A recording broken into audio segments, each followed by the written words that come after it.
I said that, and I don't care. I am Joe Brown, joined by Adam Doricott, and we are finally here. I'm, doing my first match. You just had yours in Australia. My first time ever in Australia, Adam. I know this is one of your favorite events on the calendar every year. You couldn't resist, could you, Joe?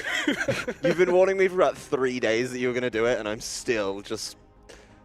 You are fitting in with the locals. I'll give you that. But yes, you are correct. It is one of my favorite events on the calendar. Needs to be prepared to have an answer for. So let's see if Gavin does have an answer. It's going to be the Dragonite and Palafin on the lead at the top of your screen for Gavin Michaels, and Ben Madigan on the top or bottom of your screen with that patented Armor Rouge in DD core. Well, if you're playing the Palafin, you do need to get it in early because you need to get it back out and get the ability activated. That's really key. So I think, honestly, Ben is kind of in the driving seat right now. What is he going to be able to... What's going to be able to stop this setup coming through? I don't think there's an option on Gavin's side of the field. Of course, Gavin is definitely one to be able to prove me wrong, but looking at the Palafin, I don't think it's going to be able to deal enough damage in the current form, at least in the zero form. Bit cruel, but that's what it's called. And then, of course, be able to cause some problems. But the Armor Rouge is just sticking in. The Indeedee is leaving. Hey, we got to see an Iron Hands. There you go. Finally, Iron Hands is gracing the stream here in round 3. Indeedee switching out instead of opting for a follow me to keep Armor Rouge safe is definitely a risky play potentially, depending on what happens with this Armor Rouge, but no switch out as of yet for Gavin. Instead, the Terastallization from Palafin right away, and not the flip turn, Wave Crash into the Iron Hands on the switch in. That does a lot thanks to the critical hit. That's going to bring it down to under half of its HP. And the Ice Spinner follow-up from Dragonite into Iron Hands does not get the KO, but more importantly, it does get rid of the Psychic Terrain, so there is access to priority moves again. Unfortunately for Gavin, that's actually bad because now Iron Hands can use Fake Out. Yeah, there was the helping sort of benefit of the terrain there, being able to do that, and it looks to me like Gavin was really trying to focus in on that Indeedee, right? Something you were talking about was how that Indeedee was going to be able to cause so many problems. Well, you left the Armor Rouge alone, and now the Armor Rouge set up Trick Room, so really kind of a great turn for Ben. Gets everything set up that he needs, and now is going to be able to play the game a little bit there. I do like Gavin trying to get a lot more value out of the Palafin than most people do. As you said, a lot of people would just try and flip turn away and get out of there as soon as possible, but trying to get that big damage down with a Wave Crash, of course, would have been better going into the Armor Rouge. So scared of that Indeedee, respecting that follow me, just saying, I'll try and get rid of it. But a tough turn for Gavin, does need to try and fight back, and that terrain is right back up as soon as the Ice Spinner has hit. Does just want to get it set back up, so the Dragonite can't take advantage. The Dragonite's definitely something that likes its priority moves, particularly the extreme speed. Pelipper does switch in here as the Expanding Force because Psychic Terrain is back on the field. It will be a spread attack, bringing Pelipper down to its Focus Sash. So it's already down to 1 HP on its first turn. And Dragonite clicking Ice Spinner yet again. A very safe play from Gavin because it would have either knocked out Iron Hands, who was low HP, or Indeedee on the switch in, it gets rid of the terrain yet again. So you do have Trick Room up, but this Ice Spinner is really a thorn in Ben's side right now. Yeah, I mean, a lot of these teams, some sort of lean heavy, right, on the Psychic Terrain Expanding Force. You get the Trick Room up and you go Psychic Terrain, Expanding Force, Expanding Force, Expanding Force, take a bunch of knockouts, do a bunch of damage, and then clean up before the Trick Room's over. Taking that away consistently with the Ice Spinner definitely changes the game plan because now you've just got to be single targeting and working through things a little bit differently. So if this Indeedee switching out, trying to get the terrain back, of course, with the ability, then that's going to be a lot of problems to work through. But the Palafin has set the rain and now leaves immediately as it's time for a Moongus, a Pokemon that does love the Trick Room. Moongus does love Trick Room, but does not like Expanding Force potentially into that slot. Expanding Force targets down the Dragonite, though, and because there's no terrain boost, it's not enough for a knockout. But the follow-up of Dazzling Gleam still isn't even enough to take down this bulky Dragonite, and so Amoonguss gets in essentially for free. But right now, Gavin doesn't know, technically, the Brute Bonnet is the 4th Pokemon for Ben, so you have to preserve that Pelipper just in case it's Torkoal. Yep, you have to be smart and get it out of there. And of course, potentially set up the rain later in the game as well. So a lot of damage has gone down onto Ben's side of the field. The Indeedee taking a lot. That Iron Hands, of course, taking huge amounts on the way as well. So there's been a lot of pivoting from both of these trainers. And while this pivoting's happening, Ben isn't getting advantage taken out on his side of the field with that Trick Room up.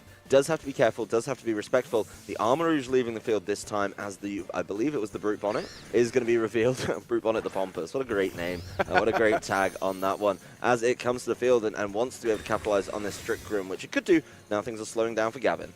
Yeah, I like this. You can have that meme of like Amoongus, the cooler Amoongus, as Brute Bonnet switches in there. And DD hanging on with 6 HP, letting it use Reflect, so that is going to mitigate the damage of physical attacks from Gavin's side of the field for the next 5 turns. Obviously, Pokemon like Dragonite and Palafin, most importantly, use those physical attacks. Yep, they are the big ones, and they are the sweepers that this team has access to, a very limited bench of Pokemon that can deal the huge damage here, as Amoongus is probably going to be kind of left alone for a little bit right now. Of course, can't do too much to the Brute Bonnet. Definitely doesn't have the options, looking at Gavin's Amoongus, to cause huge problems for it. It's not really the most offensive type, so we'll see how he decides to play this one out, as the Indeedee so low.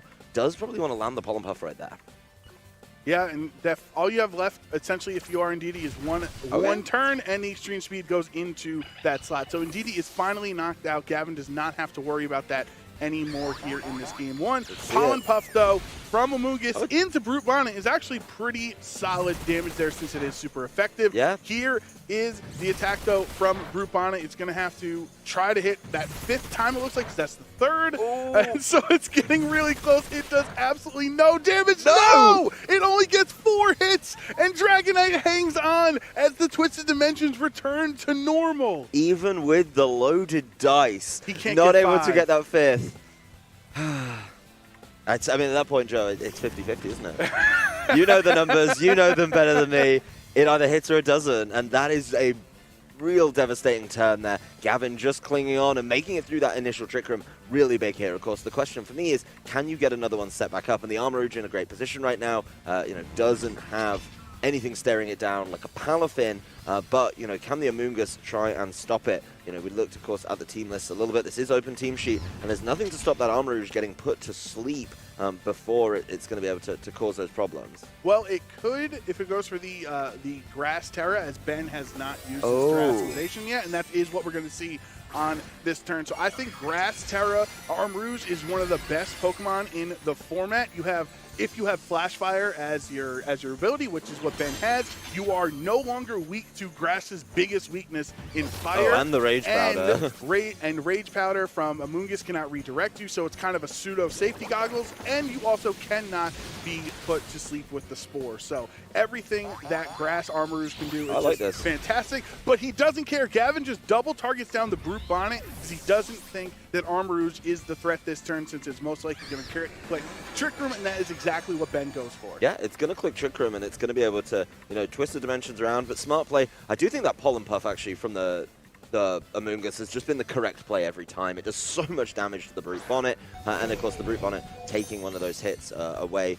Certainly a big problem, but I love the Grass Armor Rouge. I know you get a little bit upset about what the best grass type in the format is, Joe. Do you think it's Armor Rouge? Or maybe it's Gyarados? There's so many options, right? Yeah, and none of them are actually grass types And anymore. even Arcanine has entered the fray as the best grass type. It's a tough one, but I mean the Iron Hands right now, the Iron Hands probably has to shut down the Dragonite, but can the Armor Rouge capitalize right now? Can the Armor Rouge cause those problems that it needs to? I mean, Iron Hands has a lot of work to do, but Armor Cannon, Expanding Force isn't going to be the Expanding Force we know and love because of the lack of the terrain, and that Ice Spinner has caused so many problems here, and of course at some point Palafin is going to come to the fore.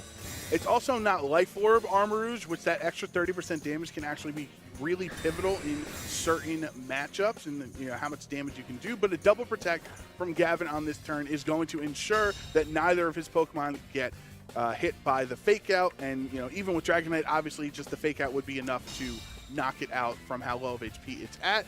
But because of no access to the Fake Out, Expanding Force is just a single target attack. You go for the Dragonite with 1 HP or the super effective hit into Amoongus, but that leaves you wide open for an attack from Dragonite. Yeah, I mean the big thing here, right, is you get through the Fake Out turn. Now you're the only one with priority because the Fake Out was your priority option. Very smart play there from Gavin to just get through the turn, stall out a turn of Trick Room as well. I mean, it's a classic, right? They've only got a certain number of turns to capitalize on it. All right, that's fine.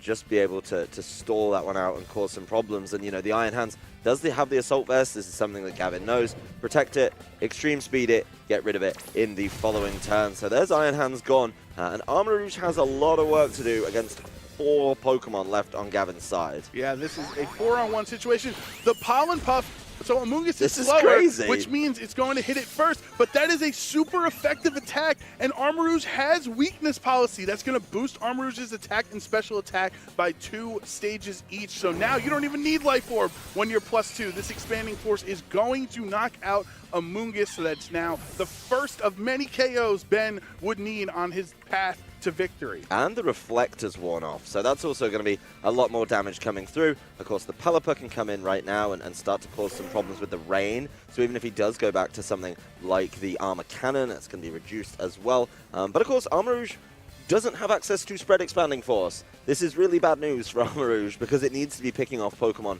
It can only take out 1 Pokemon at a time. If it falls foul of a Protect, then that's going to be a big problem as well. But Gavin can just keep putting damage down every single turn, and I don't think the Armarouge has enough of an answer. Of course, there is the world where he can just start burning through those turns of Trick Room as well, right? Just double Protect once again. What does the Armarouge do? Waste a turn of Trick Room. Then throw out one of those attacks. Then make sure the Trick Room's over. And then when the Trick Room's over, there's going to be a Palafin around. That right. Palafin is sitting in the back. That Palafin's going to be in the rain, and I do not think it cares. Is Armarouge actually the one protecting right now? Just trying to see what is coming out from Gavin's side of the field. Is Dragonite? Yeah, they're just going for it with the Ice Spinner here. No reason not to. Okay, yeah, that Protect, I guess it's a nice play there because you know Hurricane and Ice Spinner are coming out into that slot. You wouldn't have the priority of an E-Speed, though, if you're clicking the... But it's just... Armarouge is kind of pinned right now between Hurricane and Ice Spinner as a Grass type. Yep. This is like the one time you don't want to be a Grass type. It was great to avoid the Spore early doors, but now it's coming back to haunt Armarouge, and that's something that it can catch a lot of players off guard, right? Is they think in that turn, in that moment, how do I get through this turn? And you're right, Grass was the correct play in that moment. But now it's not looking so hot as you're facing down a number of options. Expanding Force is only going to be able to get 1. Does go after the Dragonite, but let's just see how much this Pelipper can do.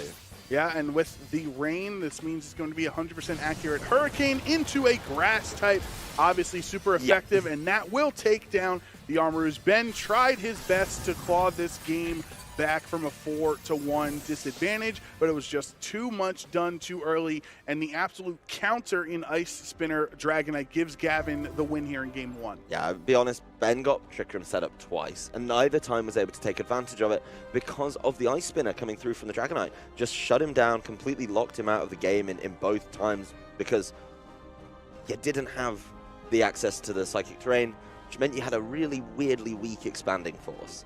You didn't have the bonus, nor did you have the spread. So once that gets taken away, I just don't know how Ben is able to capitalize on these turns or try and win the game. So a lot of work for him to do in game number 2 if he wants to bounce back, because Gavin really did have him pinned throughout that one. And, you know, going Grass on the Armarouge, I know you talked about it, it felt good.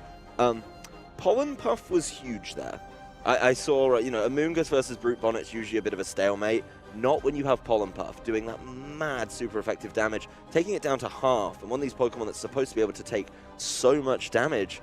You know, in the mirror match, Brute Bonnet, you know, kind of lost in that one, which is crazy because it's a Paradox Pokemon compared to its base form. Maybe has to look at a way around it. Yeah, I think one way with Brute Bonnet in that spot, it was hit with that 4-time super effective move attack from Amoonguss, and one way is if Brute Bonnet decides to terrestrialize. We see on Ben's side it is actually Terra Flying Brute Bonnet, so you would resist the Pollen Puff instead of being hit for, you know, that massive super effective damage. The one thing you have to worry about for Ben, like as you said, he got Trick Room up twice and still lost the game, and that doesn't really usually happen for Trick Room teams. But with Gavin, all he needed was 1 HP in a Dream on 3 of his Pokemon because he had access to priority. It didn't matter that they had a full HP or just 1 HP remaining, because without the Psychic Terrain, he was able to use those priority attacks. The Psychic Terrain going down is huge for, yeah, both sides of things, right? Being able to, of course, take down the blocking of priority and to take away the Expanding Force, really nice. But it is going to be change-ups immediately from Ben Madigan. Makes a lot of sense. There's going to be change-ups from Gavin Michaels as well. Indeedy, and Brute Bonnet is the lead for Ben as Gavin Michaels decides to go double dragon like it's Black and White and Black and White 2 with all the dragons running around in Baxcalibur and Dragonite. Yeah, it's double dragon, but Baxcalibur was not there for that era. Baxcalibur's like really there into was it. a Dragon Ice type in Black and White. Yes, there was. but it wasn't Baxcalibur. We've got Baxcalibur at home. All right, so first turn, Indeedee obviously going to click the follow me, wants to redirect any of those ice type attacks, as both of these dragons have access to ice attacks. That would be very tough for Brute Bonnet to deal with. Ice Spinner is going to get rid of the psychic terrain. Will be enough to knock out Indeedee? The answer is no. It's just going to hang around with low HP. So now it's up to Brute Bonnet and decides to spore the Baxcalibur slot. Since Baxcalibur already attacked this turn, that means next turn it will be its first mandatory turn of sleep, so you don't necessarily have to worry about any damage output from that slot. Definitely playing a little bit differently, right? Indeedee taking that time to allow the Brute Bonnet to put things to sleep, then maybe fire off the Trick Room and get a lot more value out of it. But Indeedee's taken so much damage in this turn, I don't know if it's going to be able to stick around to set up the Trick Room. Clear the way for Armor Rouge, right? Indeedee just takes these attacks away. Oh, there's no Armor Rouge. It's going to be the Roaring Moon. So definitely a pivot away from the kind of strategy that didn't work for Ben in game number 1. But Gavin gets a lot of damage down there, gets rid of the Psychic Terrain, and that's actually, like you say, really big because priority's back. Extreme Speed can just deal with this right now as Brute Bonnet, puts Pokemon to sleep and leaves. My work here is done. And now it's up to Iron Hands, the Sociable, to come in and wreak havoc next turn with a Fake Out. Dragonite protecting this turn, doesn't want to take any damage, but that's actually really good for Ben since he wasn't targeting it anyway with that switch out from Brute Bonnet. Baxcalibur obviously is going to take that first turn to sleep, and then the Reflect is up for the next 5 turns against these 2 physical attackers. So because Dragonite protected last turn, now you can potentially Fake Out into that slot if you wanted, or do you just forego the Fake Out and try to hit heavy with a fighting attack into Baxcalibur? No, I think Fake Out Trick Room here. It's a completely free Trick Room, and there's really little that Gavin can do outside of let the Baxcalibur wake up. Of course, the Baxcalibur does have that option, but sometimes you just got to see if you can get it done. Iron Hands is the Sociable. But let's be honest, that's going to be the sickest high 3 of all time.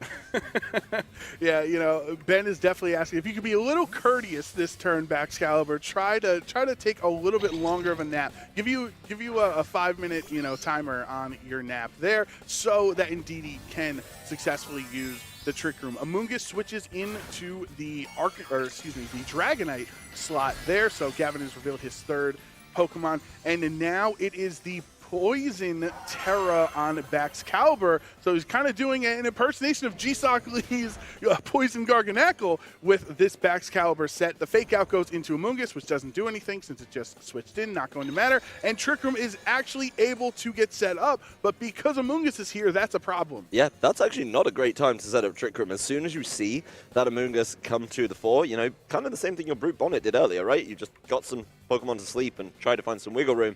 I really believe Gavin's going to be able to do that as well and start causing problems that way. As long as Iron Hands doesn't go immediately to sleep, it can deal super effective damage to both Pokemon on Gavin's side of the field. So you've got to imagine that's going to be the focal point. Ben does have the option to take that away with the Follow Me and start causing problems. But, we're an open team sheet. He's already seen that play. So I think Gavin's going to have a couple options and a couple things to say about it as he immediately goes for the Pollen Puff. See you later, Indeedee. Amoonguss getting a KO. You don't see that every day, but you do see the KO right there for Gavin. Here is the Wild Charge into Baxcalibur. Doesn't even do half of Baxcalibur's HP there, so that just shows how bulky it is. Oh. Finally waking up, and the Glaive Rush, the coolest animation in the game, goes into Iron Hands, bringing it down to half HP. Now, Ben is going to have to bring in, most likely the Brute Bonnet here, but another Pokemon to try to take advantage of these couple of Trick Room turns that are left. I think it has to be Brute Bonnet, right? You do not want to be playing with the Roaring Moon while this Trick Room is going. As Brute Bonnet, the Pompous takes the field. But honestly, that Baxcalibur waking up is in a really good position. The Iron Hands, if it was attacking into a regular Baxcalibur, would be able to absolutely wail on it for huge damage. But now that Poison Terra is absolutely huge. Baxcalibur deciding to protect, though, on this turn. Doesn't want to go for another attack, obviously, because of the risky nature of Glaive Rush. 4 times super effective and a critical hit. This Amoonguss is not messing around. The crunch brings it down to almost half, and then Ice Punch is able to knock it out at the end. And this is what we talked about in team preview of game 2, Adam. If you use the Terra Flying on Brute Bonnet, then that Pollen Puff does not do as much damage. That Pollen Puff has put in work. That Amoonguss, yes, it's a critical hit, but that was also in the last game we saw how much it did, just about half, which is crazy damage to come out of an Amoonguss. A Pokemon that is not traditionally particularly offensive. Gavin's making it work, right? Like, you want to be messing around with the safety goggles or bringing in Pokemon that can't get spored. Well, guess what? I've got a treat for them. It's called Pollen Puff, and it really hurts. But now, Brute Bonnet's exceptionally low. Dragonite should be able to start trying to pick that off. Of course, Dragonite has to be respectful of the Iron Hands. It does have access to that Ice Punch. Doesn't have a way to kind of Terra away from that or limit the damage. But, you know, Extreme Speed going into the Iron Hands, actually. And Ice double priority. Yeah, that's the beauty of Gavin's team is they just don't care. These Pokemon don't care about Trick Room because of their access to priority. So once Indeedee has that Psychic Terrain removed, it's just really tough for Ben, where your team is kind of built around that Psychic Terrain being up. So now the Reflect has worn off. Roaring Moon is the last Pokemon, and I guess this would be the reason that you don't Terra on Brute Bonnet, is because with Booster Energy and Terra flying on Roaring Moon, it becomes an incredibly strong flying attack. It's all about Roaring Moon right now. I don't know how much work the Iron Hands can really do here. Obviously, you know, it can hit a couple of things super effectively, but Baxcalibur's in a really great position, and I love this Terra choice on the Baxcalibur. The poison typing, just there to keep you safe from some of the really nasty attacks that would usually be firing its way. So you put a lot of pressure on stopping that, because otherwise it's going to start hitting your Roaring Moon really hard. Yeah, and then just like I love seeing this Poison Terra. Like I mentioned, how it's similar to G-Stock's Garganacl. Like those are two Pokemon that are weak to fighting. That naturally, that when you switch to Poison, you now resist fighting, which is one of your tougher matchups there. So Iron Hands, who you would typically see as a great Pokemon into Baxcalibur, just through the use of that defensive Terra typing, Gavin has made it kind of a non-problem in this matchup. Roaring Moon will protect, though, for Ben on this turn, waiting for Trick Room to expire so it can be the fastest Pokemon on the field. The Ice Punch goes into Roaring Moon's protect there, so it doesn't really matter. And Glaive Rush into Iron Hands does get the KO, so Ben is down to his last Pokemon. That is a tough situation for Ben to be in. Of course, the Trick Room ending, kind of, you know, a good time for a Pokemon like Roaring Moon, a Pokemon that can actually sort of cause some problems when it's able to go first. But you're facing down 3 Pokemon from Gavin Michaels, so that is a sticky situation, to say the least. And 2 of them have Ice attacks, so if you stay a Dragon type or Terra into the Flying type, you're still getting hit super effectively by the Ice Shard or the Ice Spinner from Dragonite. Which one do you want to get hit by? I'd rather use my Terra at least, so I can say, you know, I didn't not Terra while I was in my match. Yeah, I don't think it's going to matter. I think whichever one hits is going to start doing huge damage. Of course, the priority is also there for the Ice Shard. So just able to, you know, whatever the Roaring Moon speed is, just deal with it that way. Yep, there's the Ice Shard. Not going to be enough for the knockout, but it's quite a chunk. That's more than enough, though, to bring it down to another hit, being able to KO it. Speaking of KO, yep. Baxcalibur finally goes down, but it put in so much work for Gavin here in this game to really a masterful display of terrestrialization for this, you know, for how this Series 2 works. And there's the Ice Spinner to knock out Roaring Moon, and Gavin Michaels is going to win your round 3 here on day 1 of the Oceania International Championships in decisive 2-0 fashion.